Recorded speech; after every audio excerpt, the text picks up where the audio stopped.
Salut à tous et bienvenue sur Petite Voix du Monde. Je suis Laga, votre guide dans cette exploration passionnante des récits inspirants d'enfants du monde entier. Aujourd'hui, je suis enchanté de vous présenter une histoire enrichissante, motivante et empreinte de sagesse sur la manière de gérer sa maturité et de prendre ses responsabilités.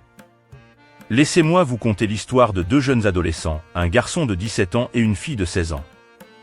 Ils avaient l'habitude de sécher les cours pour fréquenter des plages calmes, loin de l'agitation. Un jour, un adulte malveillant, manipulateur et corrompu les surprit au bord de la plage en train de flirter, au lieu d'assumer leurs devoirs scolaires. Apparemment, cet adulte connaissait la famille de la jeune fille, une famille très aisée. Il sortit son téléphone, les filma en train de flirter, puis s'approcha d'eux. Il menaça la jeune fille de publier la vidéo sur Internet si elle refusait de se soumettre à ses exigences. Cette histoire dénonce l'irresponsabilité de certains adultes dans l'utilisation des plus vulnérables, mais souligne également la légèreté de certains parents dans l'exercice de leurs responsabilités envers leurs enfants, mais également l'inconscience de certains jeunes adolescents. Si cette histoire a éveillé votre intérêt, n'hésitez pas à exprimer votre approbation en cliquant sur j'aime. Si elle vous a inspiré, partagez-la sans hésiter. Et surtout, partagez vos réflexions dans les commentaires. Si vous avez trouvé cette histoire captivante, pertinente et stimulante, abonnez-vous à notre chaîne pour rejoindre une communauté en plein essor. Sans plus attendre, plongeons ensemble dans le récit captivant de cette histoire.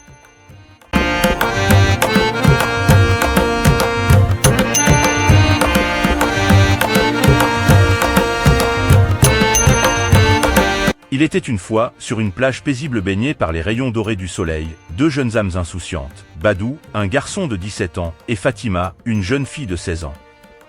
Ils avaient l'habitude de sécher les cours pour se retrouver ici, loin des bancs d'école et des responsabilités. Un jour, alors qu'ils riaient et se taquinaient au bord de l'eau, un homme mystérieux les observa depuis l'ombre des palmiers. Cet homme, Monsieur Yérim, était un individu malveillant, manipulateur et corrompu. Il connaissait bien la famille de Fatima, une famille aisée dont la fortune reposait sur des affaires douteuses. Monsieur Yérim sortit son téléphone portable et filma les deux adolescents en train de flirter. Leurs sourires insouciants, leurs gestes timides, tout fut capturé par l'objectif. Puis, il s'approcha d'eux, son regard froid fixé sur Fatima. Il lui montra la vidéo et lui dit d'une voix glaciale. « Fatima, ma chère, tu es bien trop jeune pour jouer avec le feu. Si tu refuses de te soumettre à mes exigences, cette vidéo sera diffusée sur Internet. Imagine la honte que cela causerait à ta famille. » Fatima trembla. Elle savait que Monsieur Yérim avait le pouvoir de détruire sa réputation, de ternir l'honneur de sa famille. Mais elle se souvint aussi des paroles de sa grand-mère. « La maturité, ma chérie, réside dans nos choix et nos actes. Assume tes responsabilités, même si cela signifie affronter les conséquences. » Elle prit une profonde inspiration et regarda Badou. Ils échangèrent un regard complice, puis elle se tourna vers Monsieur Yérim. « Je refuse de me soumettre à vos menaces. Publiez la vidéo si vous le souhaitez. Mais sachez que je préfère affronter la vérité plutôt que de vivre dans la peur. » Monsieur Yérim fut déconcerté. Il ne s'attendait pas à une telle réponse. Fatima avait choisi la maturité, la dignité et la responsabilité, mais aussi d'assumer ses actes.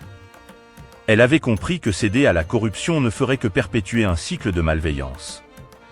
Monsieur Yérim, mécontent de la réaction de la jeune Fatima, décida de publier la vidéo.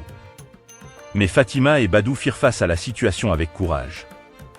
Leur famille les soutint, et ils apprirent que la véritable richesse réside dans l'intégrité et la force de caractère. Cependant, leurs parents leur rappela que ce qu'ils avaient fait n'était pas bien, car ils ne peuvent pas sécher leurs cours pour aller dans des endroits non recommandables. Et aussi qu'ils devaient faire de leurs études leur priorité à défaut de rater le train de réussite de leur vie.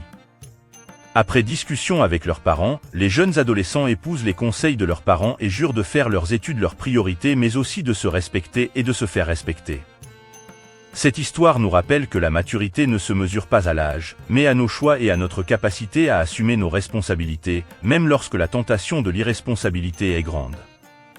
Soyons comme Fatima, guidés par la sagesse et la conscience, même lorsque les vagues de la vie menacent de nous emporter. Merci de nous avoir rejoints dans ce voyage extraordinaire sur comment gérer sa maturité et de prendre ses responsabilités à travers les histoires merveilleuses des enfants du monde entier sur Petite Voix du Monde.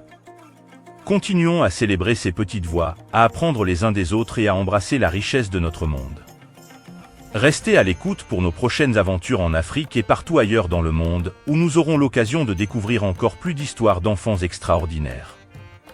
N'oublions pas que l'avenir de ce monde repose entre les mains de ces futurs messieurs et mesdames qui sont ces enfants, pourvu qu'ils reçoivent des conseils et des enseignements constructifs, motivants et empreints de sagesse.